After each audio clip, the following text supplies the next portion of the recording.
Welcome to planners school. আজকে আমরা 5 বেডরুমের একটা ডুপ্লেক্স বাড়ির ফ্লোর প্ল্যান নিয়ে রিভিউ করব। যেই রেন্ডার ইমেজটা দেখা যাচ্ছে এটা হচ্ছে যে বাড়ির ফ্রন্ট সাইডের ঠিক সন্ধ্যার দিকে হালকা অন্ধকার, এটাতে লাইট ইফেক্ট কেমন সেটা বোঝানোর জন্য মূলত এই রেন্ডার ইমেজটা করা।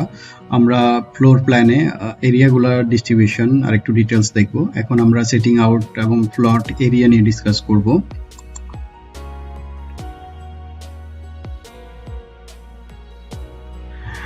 এটা একটা কোনাকুনি প্লট, লাইক প্ল্যানে দেখে বোঝা যায় যে দুই দিকে একটু ইনক্লাইন্ড, সামনের সাইডটি একটু কার্ভ করা।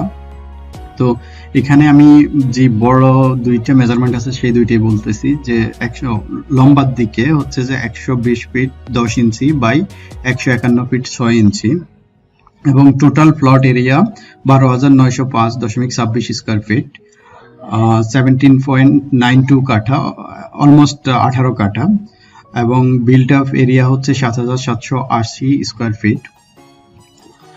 এই বাড়িটা করতে মোটামুটি ফিনিশিং দিয়ে খরচ হবে 68 লাখ টাকা, বাট এটা 2 গুণ 3 গুণ বা তার চেয়ে আরও বাড়তে পারে। কি ধরনের ফিনিশিং ইউজ করা হবে এর মধ্যে, যেমন লাইট ফিটিংস কোন রেঞ্জের থাকবে, স্যানিটারি ওয়্যার কোন রেঞ্জের এবং হচ্ছে যে টাইলস বা অন্যান্য ফাইনাল ফিনিশেসগুলো কি ধরনের হবে সেটার উপর ডিপেন্ড করে এই অ্যামাউন্টটা বাড়তেও পারে, বাট এর থেকে কমার পসিবিলিটি খুবই কম যেহেতু এখানে একটা সুইমিং পুল আছে এবং এক্সটার্নাল বেশ ভালো ল্যান্ডস্কেপিং এরিয়া আছে। আমরা সেটিং আউটে দেখে নেই এরিয়াগুলা। সেটিং আউট প্ল্যানে এই অংশটা, এটা হচ্ছে যে এন্ট্রান্স থাকবে, এদিকে হচ্ছে এই অংশটা গ্যারেজ থাকবে, এখানে দুইটা গাড়ি পার্ক করার জন্য এবং বিল্ডিং এ দুইটা এন্ট্রান্স থাকবে, একটা গ্যারেজ দিয়ে থাকবে এবং একটা এই দিক দিয়ে মেইন এন্ট্রান্স থাকবে বাড়ির ভিতরে ঢোকার জন্য। এবং পিছনের সাইডে এইখানে পাম্প রুম থাকবে এবং এখানে হচ্ছে যে একটা সুইমিং পুল থাকবে এবং সুইমিং পুলের পাশে ব্যালেন্সিং ট্যাঙ্ক এবং পাম্প রুম অন্যান্য সবকিছু এখানে থাকবে। আর যেই গ্রিন এরিয়াগুলো দেখা যাচ্ছে এটা ল্যান্ডস্কেপিং এর জন্য যেভাবে ডিজাইন করা হবে সেরকম হবে। এটা হচ্ছে ওভারঅল কোন এরিয়াটাকে কিভাবে ডিস্ট্রিবিউট করা সেটিং আউটে সেটা। এবার আমরা গ্রাউন্ড ফ্লোরটা দেখে নিই।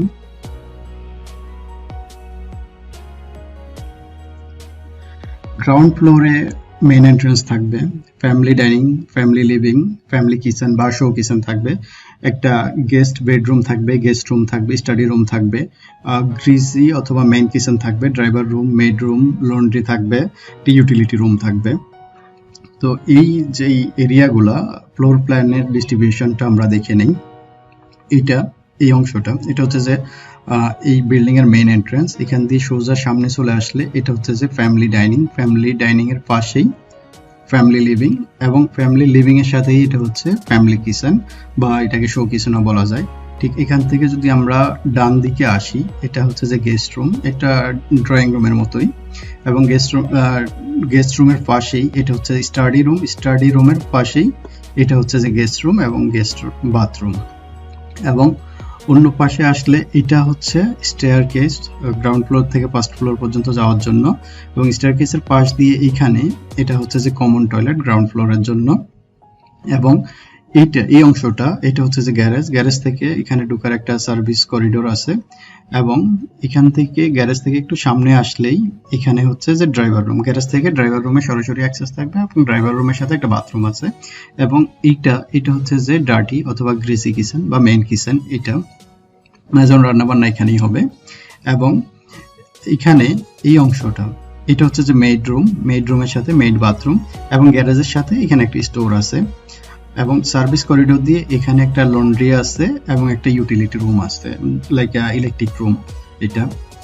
এবং বাইরের এরিয়াতে এইখানে যেটা ফ্যামিলি কিচেন থেকে সরাসরি স্লাইডিং উইন্ডো দিয়ে ডোর দিয়ে এখানে বাইরে চলে আসা যাবে, এখানে একটা সিটিং এরিয়া আছে খুব সুন্দর অর্গানাইজ করা এবং এটা হচ্ছে সুইমিং পুল, বসার জন্য জায়গা এবং এটা একটা ওয়াটার ফিচার এখানে থাকবে এবং বাকি অংশটা গ্রিন ল্যান্ডস্কেপিং করা, খুবই সুন্দর ডিজাইন করে নেওয়া যাবে ল্যান্ডস্কেপিং।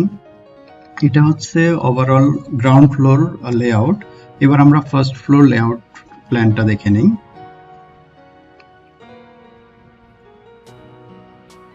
ফার্স্ট ফ্লোরে 4টা বেডরুম থাকবে, এর মধ্যে একটা মাস্টার বেডরুম থাকবে, একটা ফ্যামিলি লিভিং থাকবে এবং 2টা বা 3টা ব্যালকনি থাকবে। আমরা ফ্লোর প্ল্যানে পুরো এরিয়াগুলো নেভিগেট করে দেখি। এটা হচ্ছে সিঁড়ি, গ্রাউন্ড ফ্লোর থেকে ফার্স্ট ফ্লোরে উঠে আসার। সিঁড়িতে আসার পরে এটা হচ্ছে করিডোর, একেবারে লম্বা, এই পাশ থেকে এই পাশ, এবং ডান পাশ দিয়ে আমরা সরাসরি আসি সামনে। এটা হচ্ছে যে বেডরুম 3, বেডরুম 3 সাথে এটা হচ্ছে যে ড্রেস রুম এবং এটা হচ্ছে বাথরুম। এবং এই দিক থেকে আসলে এদিকে ঠিক অপোজিটে বেডরুম 4, এটার সাথে ড্রেস রুম এবং বাথরুম। এবং সিঁড়ি দিয়ে উঠলে সোজা এখানে এটা হচ্ছে ফ্যামিলি লিভিং, ফ্যামিলি লিভিং এর সাথে এটা একটা প্যান্ট্রি আছে। প্যান্ট্রির ঠিক এই পাশটাতে, উল্টা পাশটাতে এটা বেডরুম 2 সাথে এটা স্লাইডিং ডোর থাকবে, এটা ব্যালকনি, এবং এই অংশটা গ্রিন এরিয়া থাকবে, এটা ফার্স্ট ফ্লোরে। এরপরে ফার্স্ট বেডরুম 2 সাথে এটা হচ্ছে যে ড্রেস রুম এবং এটা হচ্ছে বেডরুম 2 বাথরুম।